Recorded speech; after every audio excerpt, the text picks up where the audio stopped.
Assalamualaikum warahmatullahi wabarakatuh. Bismillahirrahmanirrahim.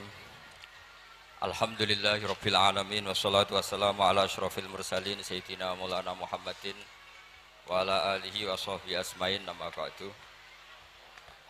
Yang sangat saya hormati panjenenganipun Kiai Haji Abdul Ubab, nggih, guru kula nggih, sederek kula. Nggih wonten Kiai Haji Majid Kamil atau Gus Kamil, wonten Kiai Haji Ustukhri, Kiai Haji Ahmadi sedanten pengurus Pondok Al Anwar II, wonten Gus Zaki, Gus Raihan sedanten para guru-guru. Kula diutus kalian guru kula Kiai Haji Abdul Ubab untuk memberi tausiah di acara Maulid ini. Saya mohon adik-adik tenang, hanya 20 menit mawon. Karena saya memang nggak terbiasa pengajian umum. Biasa ngaos teng dampar, nak ngerpek ora digampil.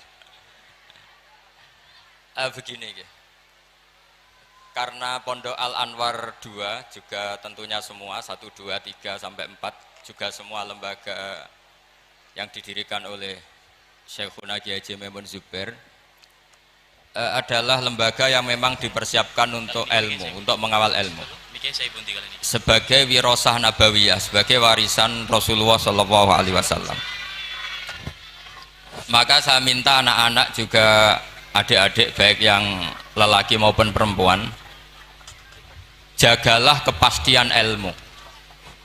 Saya ulang lagi, guys, jagalah kepastian ilmu. Karena lewat kualitas ya, argumentatif itu kita bisa mempertahankan wirasah nabawiyah. Kalau beberapa kali ngisi acara di Jogja, memang saya sampai sekarang ngajar di Jogja. Itu pernah ketemu pakar matematika. Niku hitung-hitungan, niku cepet model nganggo hitungan pondok.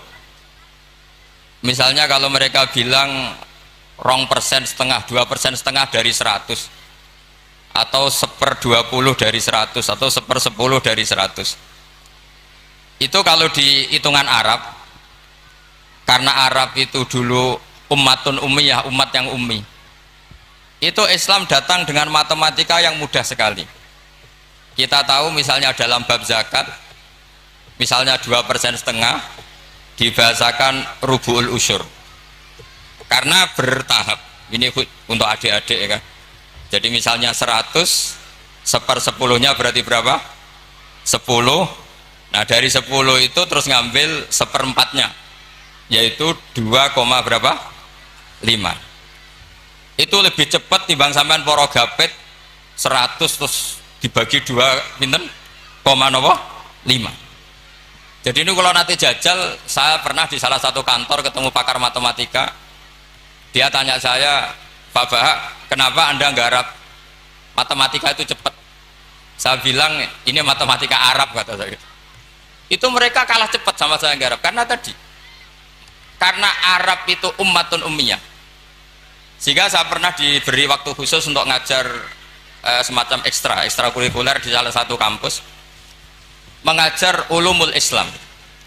Itu yang diantara yang saya ajarkan itu ngitung cepat, berhitung cepat.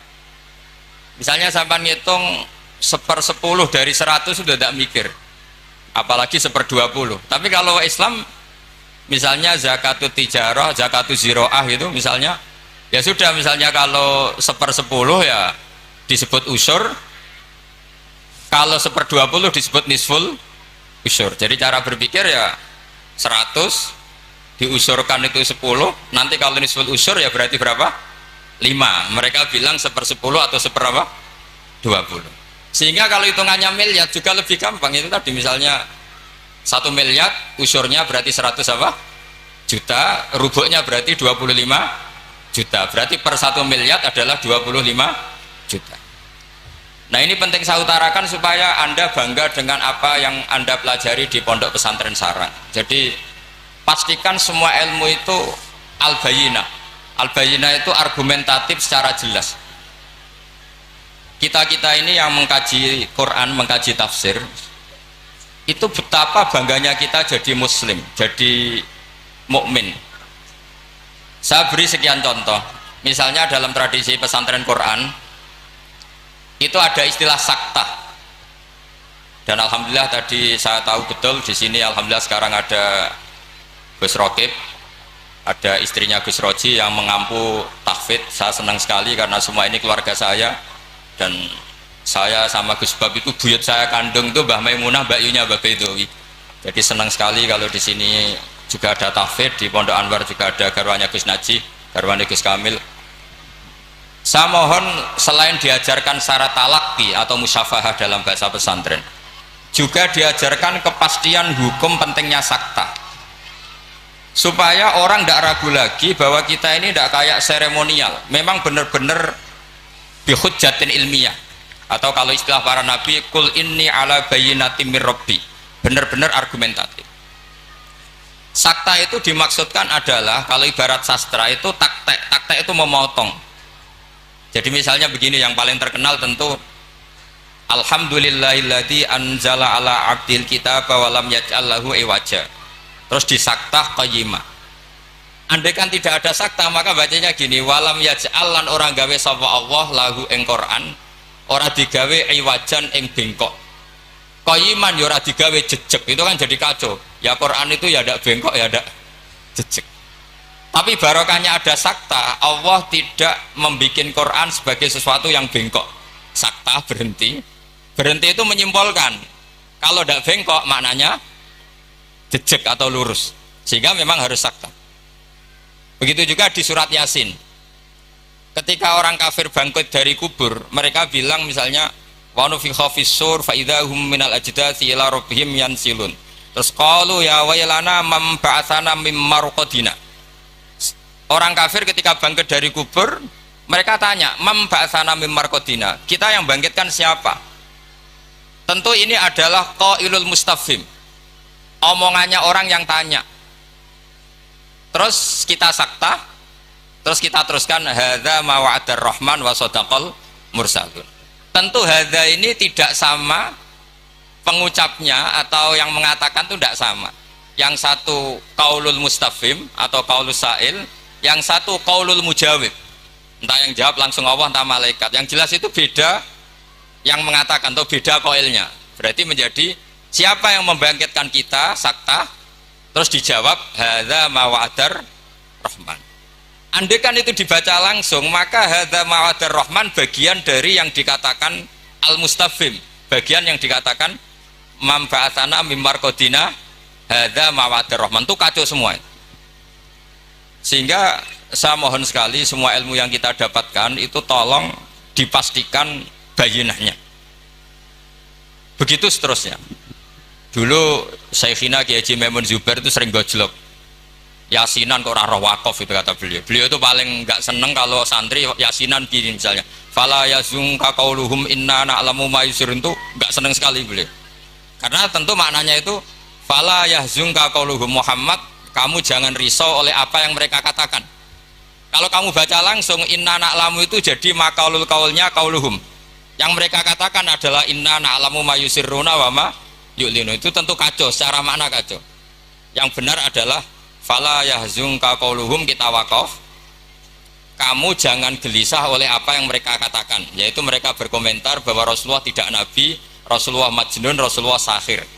Kenapa kamu gak perlu susah? Karena inna na'lamu ma yusirruna wa ma yu'linun. Jadi inna na'lamu itu tasliyatun min Allah, Allah menghibur nabinya, kamu gak usah susah Muhammad. Terus yang ketiga misalnya menyangkut maulid, atau menyangkut musofahah setelah salaman, atau wiridan setelah salaman. Itu di kota itu biasa dikritik, apa dalilnya salaman setelah sholat, apa dalilnya maulid.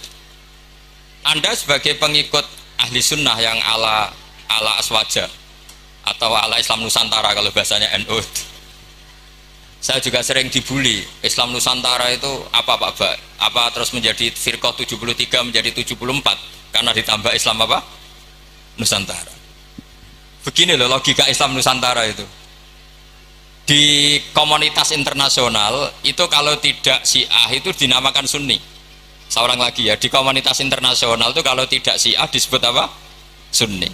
Sehingga misalnya perang Syiah Houthi sama Arab Saudi ya disebut Syiah versus apa? Sunni.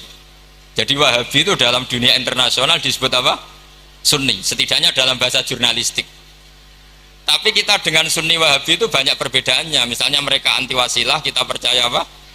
Wasilah. Tapi sama-sama dalam ikramus sahabah, sama-sama menghormati apa? Sahabat. Saya teruskan bayinah tadi.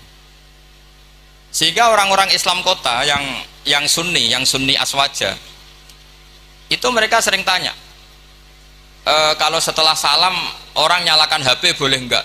Ya boleh kan. Orang kalau misalnya mau ke kamar mandi boleh enggak? Boleh. Orang mengambil tasnya boleh enggak? Boleh kan. Kenapa salaman menjadi enggak boleh? Bedanya apa dengan nyalakan apa? HP. Semenjak itu ya mereka mikir gitu. Ternyata mereka tasdid atau takalluf. Cara beragama itu takalluf, semuanya harus panduan dari Rasulullah SAW. Maka saya minta tradisi keilmuan di Pondok Sarang itu harus terjaga. Apapun pilihan ilmu itu harus ala bayinah, harus benar-benar jelas. Cara wong Jawa jelas welo-welo. Karena itu kecakapan Rasulullah SAW. Dulu saya berkali-kali cerita, dulu orang kafir itu sangat nganggep Rasulullah itu aneh karena mengajak ke satu Tuhan.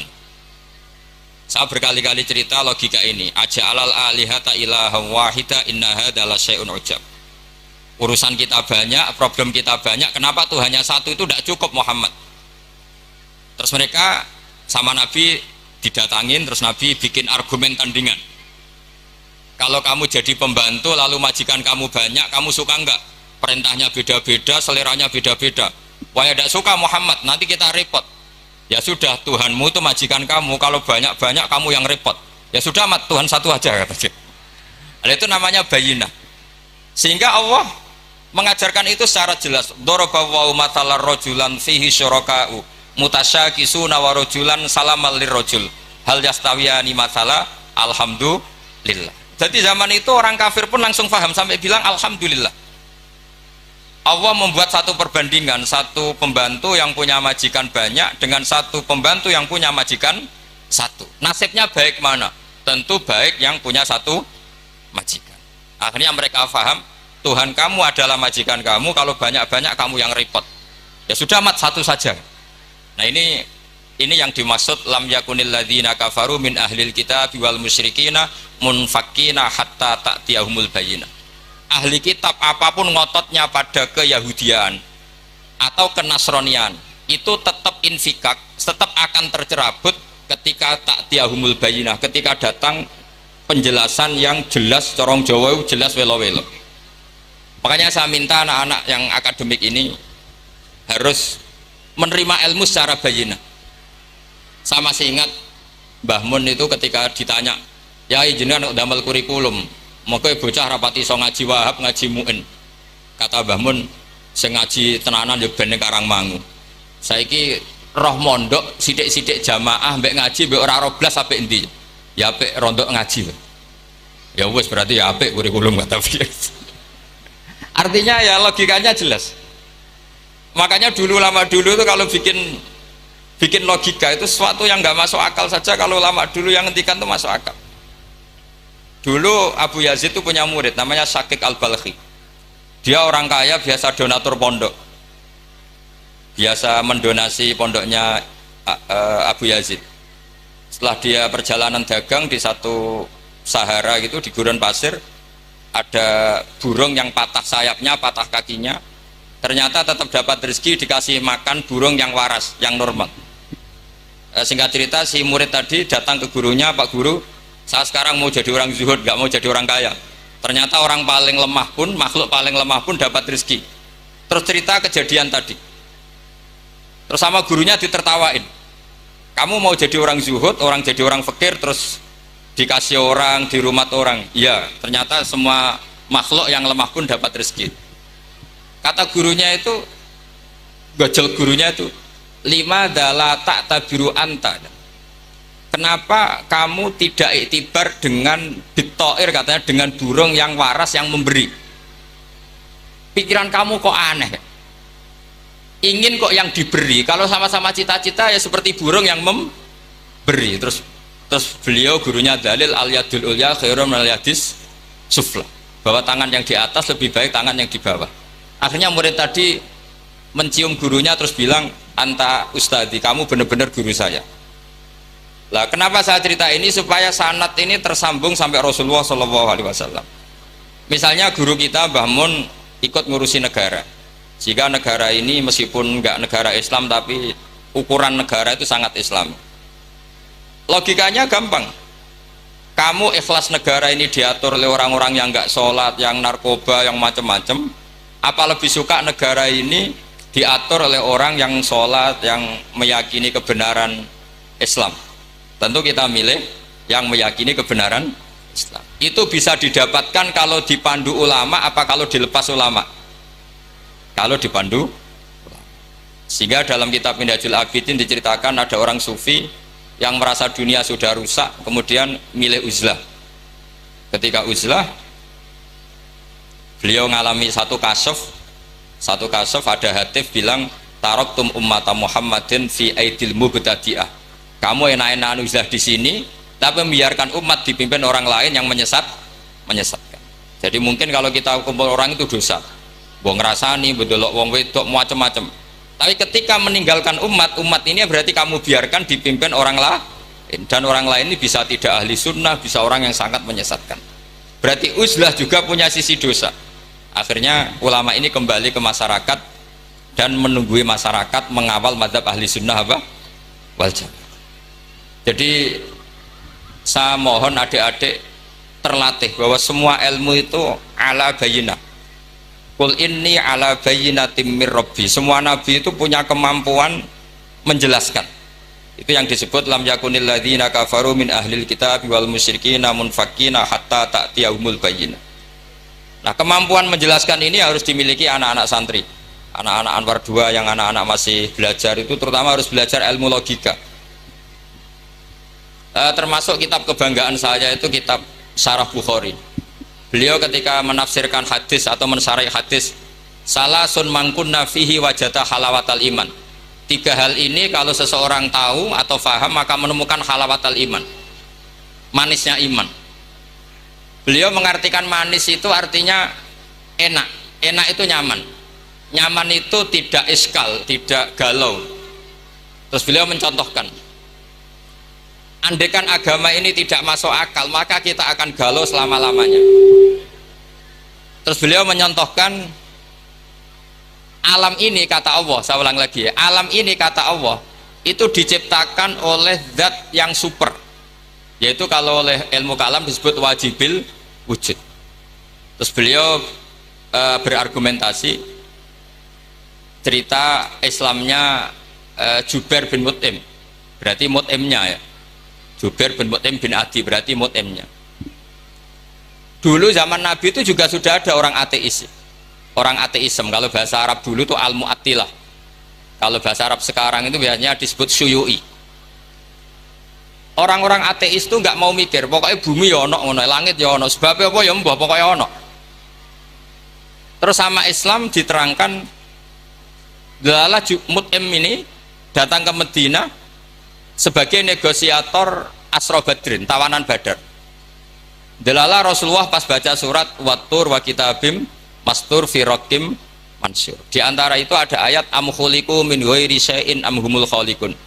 Masa alam raya ini, langit bumi yang maujudat, jadi bumi ini berstatus maujudat, kemudian maujudat ini diciptakan oleh adamiyah.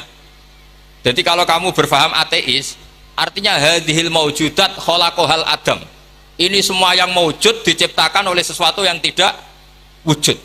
Kata Ibnu Hajar al Asqalani, andaikan Islam datang seperti itu, kamu tidak bisa tidur, akal kamu tersiksa.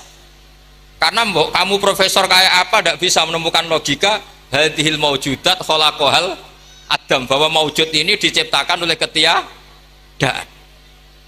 Tapi Islam datang tidak seperti itu. Hadhil maujudat khalaqaha wajibul wujud. Ini maujudat diciptakan oleh zat yang wajib wujud, yaitu Allah Subhanahu wa ta'ala. Nah, dengan berpikir seperti itu, ahlul akli nyaman. Nah, nyaman ini kata Ibnu Hajar al Asqalani menjadi halawatul iman. Jadi Halawatul iman itu dimulai dari bayina, satu kejelasan yang sangat argumentatif yang kita insya Allah lanal itu yaminan wala simalan, sudah ada kemana-mana lagi. Nah ini yang dimaksud Allah Subhanahu wa taala yusabbitu walladzina amanu bil qaulif tsabiti fil hayatid dunya wa fil akhirah. Jadi logika ini mapan sehingga kita misalnya jadi TKI sekalipun di negara Korea, di negara Uni Soviet tetap bawa tauhid. Karena logika tauhid, logika sing sibghatullah wa man ahsanu minallahi sibghah. Logika yang dibangun oleh guru-guru kita. Zaman anak-anak sekolah di musola, zaman TPQ, TPA, semuanya dibangun bahwa diantara sifat Allah pertama adalah sifat wajibil wujud. Dengan sifat wajibil wujud maka logika kita terbangun. Gak mungkin mewujudat ini diciptakan sesuatu yang tidak ada. Pasti namanya yang ada, faktornya ya ada, bukan tidak ada. Nah itu termasuk kenyamanan berpikir. Terus ketiga, kenyamanan sosial. Agama ini mengajarkan baik sama orang tua, takdim sama guru, sayang sama anak-anak, sayang sama yang lemah. Makanya kata ulama-ulama dulu, laulam yakun ma ja'a bihi Muhammadun dinan lakana fi aqlin nasi hasanan. Kalau saja yang dibawa Muhammad tidak di atas namakan agama, itu pun menurut logika akal sesuatu yang baik. Karena agama ini hanya mengajarkan yang baik-baik saja. Jadi saya kira demikian, pokoknya saya minta seminta-mintanya tradisi keluarga sarang bahwa semuanya bil ilmi itu harus dijaga. Karena ilmu ini pula yang sebetulnya yang kita berstatus warasatul anbiya, al ulama warasatul anbiya, dan itu tentu bil ilmi. Fainal anbiya lam yuwarithu dinaron wala dirhaman wa innama warasu al ilma. Semua nabi itu tidak mewariskan dirham maupun dinar, tapi mewariskan apa? Ilmu. Dan ilmu yang paling pokok tadi adalah wirasa nabawiyah yang bayinah. Bayinah itu jelas welo-welo. Dengan seperti ini maka kita tidak terguncang lagi. Makanya saya pernah ketemu orang yang agak ekstrim. Pak Bak, dalilnya wong bar sholat wiridan ya apa? Terus tak tanya, dalilnya nyalakan HP apa setelah sholat? Ya enggak ada. Terus kata, saya punya teman kota yang ahli sunnah, ya agak aneh, orangnya orang kota. Kamu itu ditipu katanya, mengharamkan wiridan biar wong Islam ora tau eling pangeran katanya. Terus kepikiran dia, iya, aku wiridan di bid'ah-bid'ahno jangan-jangan diakali ben wong Islam ra eling apa? Pangeran. Kepikiran. Kemarin cerita ke saya, sudah Pak, saya ikut aswaja saja kan. Jadi logika-logika perdebatan itu meskipun ya kadang agak arogan itu, tapi itu bagus. Karena memang ya seperti itu sejarahnya para nabi seperti itu. Jadi nabi itu punya kemampuan, saya ulang lagi, nabi itu punya kemampuan, punya fatona untuk bikin logika, dan logika ini nggak terbantahkan. Makanya sifat nabi itu harus bersifat apa? Fatona, harus bersifat kecerdasan. Nah ini yang saya agak risau karena kefatonaan ini mulai terkikis. Anak-anak belajar mantek itu males. Yang bisa digo ngakali, jadi tidak untuk hujah ilmiah tapi untuk ngakali. Padahal dengan mantek itu nyaman, saya ulang lagi nyaman. Sebab itu ulama-ulama dulu kayak Imam Ghazali itu dulu mati-matian belajar mantek. Meskipun ya itu tadi tentu nggak bagus untuk semua orang. Tapi itu bagus karena untuk mengawal tadi, untuk mengawal Islam. Misalnya begini, saya pernah ditanya, Pak Bahak, kenapa Islam itu menghalalkan ghanimah? Kok Islam kayak penjahat perang gitu ya, sudah musuh kalah, hartanya diambil. Persenjataannya hartanya diambil. Terus saya tanya, andai kan ada garong ke rumah kamu kemudian pistolnya tertinggal, apa kamu bilang monggo dipendet malih nih gadane jenengan gitu? Apa kamu sita? Oh ya saya sita Pak, nanti dipakai garong lagi. Ya kira-kira seperti itu. Kalau orang kafir senjatanya dikembalikan akan dipakai lagi. Jadi dulu selalu harus ada analogika, ada analogi. Makanya ketikane Allah watil kal amsalu nadribu linnas wa ma yaqiluha ilal alimun. Semua aturan-aturan Islam itu sama Allah dianalogi itu dikiaskan supaya orang bisa berpikir. Kayak orang Arab dulu itu nyembah berhala, Lata, Uzza, Hubal itu disembah, padahal dari batu yang dipahat, dari batu yang dipahat. Terus Nabi memberi contoh itu begini, Daraba wa masalar rajulaini ahaduma abkam la yaqdiru ala syai'in wa huwa kallun ala maulah Ainama yuwajjihu la ya'ti bi khair. Nabi bikin analogi gini, wahai para orang Arab, kalau saya punya pembantu yang buta, sudah buta, nggak bisa ngomong, abekam, bisu, mau nggak pembantu saya tak kasihkan kamu, kata. Wah ndak, Muhammad tuh merepotkan, bagaimana bisa bantu saya, dia buta, dia bisu. Terus kamu nggak mau Muhammad. Terus berhala kamu yang kamu sembah itu kalau tangannya protol itu yang dadani siapa? Ya saya. Kalau kotor yang bersihkan siapa? Saya. Terus Nabi Muhammad bilang gini, untuk jadi pembantu saja orang seperti itu kamu nggak mau, masa kamu jadikan apa tuh? Tuhan. Wong Tuhan kok ngerepoti itu. Mestinya Tuhan itu pantasnya direpoti, dimintain itu. Itu mereka akhirnya iman, iya. Pangeran kok ngerepoti, ono ngedusi, ono noto barang itu.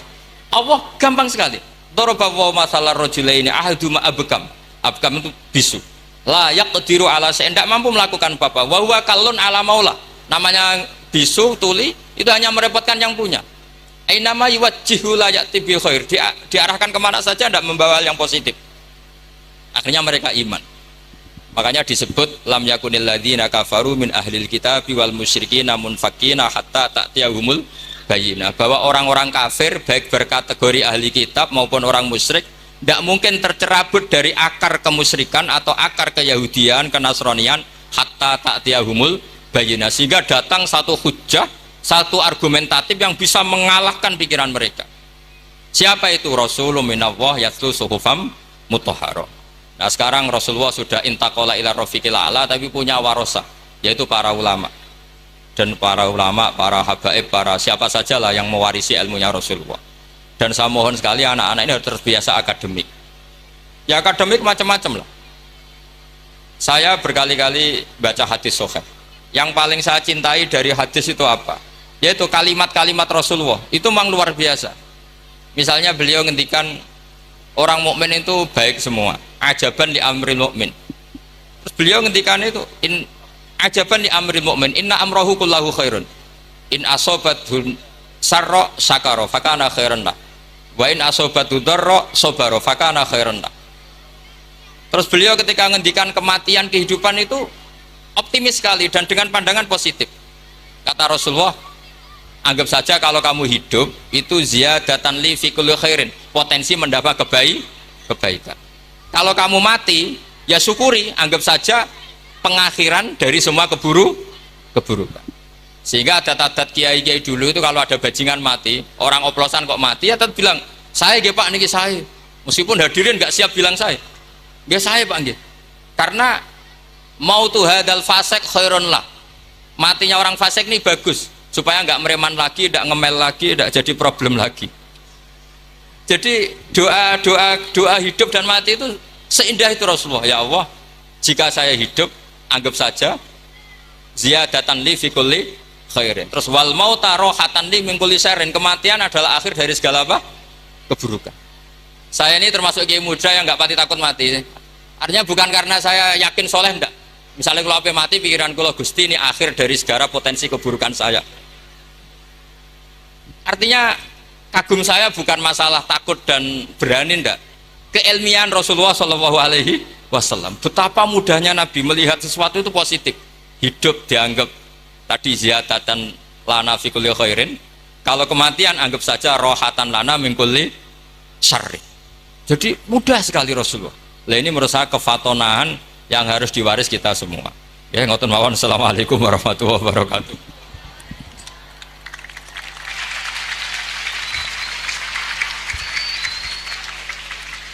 Waalaikumsalam warahmatullahi wabarakatuh. Kepada beliau kami haturkan terima kasih. Acara yang terakhir yakni doa penutup yang dalam hal ini akan disampaikan oleh beliau Kiai Haji Majid Kamil Maimun. Kepada beliau dengan segala rasa hormat dan ta'zim, waktu dan tempat kami persilahkan.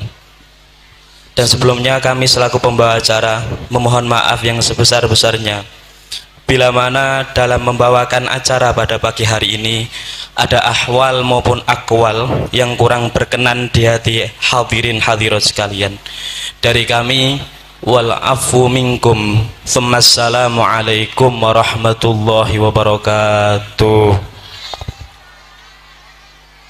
Bismillahirrahmanirrahim. Alhamdulillahirabbil alamin. Allahumma shalli ala sayyidina Muhammadin salatan tunjina biha min jami'il ahwali wal afat, taqdiluna biha jami'al hajat, wa tutahhiruna biha min jami'is sayyi'at, wa tarfa'una biha indaka 'ala darajat, wa tuballighuna bi asal ghayat min jami'il khairati fil hayati wa ba'da al-mamat. Allahumma ighfir lana wa liwalidina wa limashayikhina wa liikhwanina alladhina sabaquna bil iman, wa la taj'al fi qulubina ghillan lil ladzina amanu rabbana innaka ra'ufur rahim. Allahumma ya Allah, iftah alaina jami'an ya Allah, iftah alaina wa ala ha'ulai tulaba al-ghaibin futuhal arifin, waj'al amalana khalisatan liwajhikal karim, waj'alna minal ulama'il amilin wa min ahli al-Qur'an ya Allah ya Allah ya Allah. Allah wa barik fina wa barik fi jam'iyatina, barik fi ma'hadina wa barik fi madrasatina jami'an ya Allah, fi talamidihim wa fi ustadihim, wa salimna dunya wa ukhra, wa salimna minal fitan ma dhahara minha wa ma batan. Rabbana atina fid dunya hasanah wa fil akhirati hasanah wa qina adzabannar. Sallallahu ala sayyidina Muhammadin wa ala alihi wa sahbihi wa sallim. Subhana rabbika rabbil izzati amma yasifun wa salamun alal mursalin walhamdulillahi rabbil alamin. Bisri asraril Fatihah.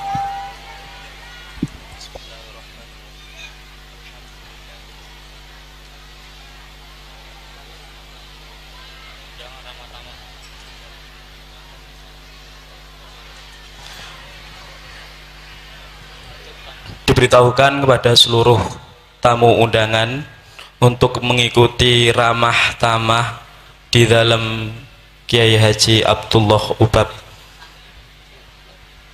dan bagi seluruh santri untuk tetap di posisi masing-masing karena akan ada pembagian konsumsi. Kami ulangi lagi, seluruh para tamu undangan diharap mengikuti ramah tamah di dalam Kiai Haji Abdullah Ubab, dan para santri untuk tetap di posisi masing-masing karena akan ada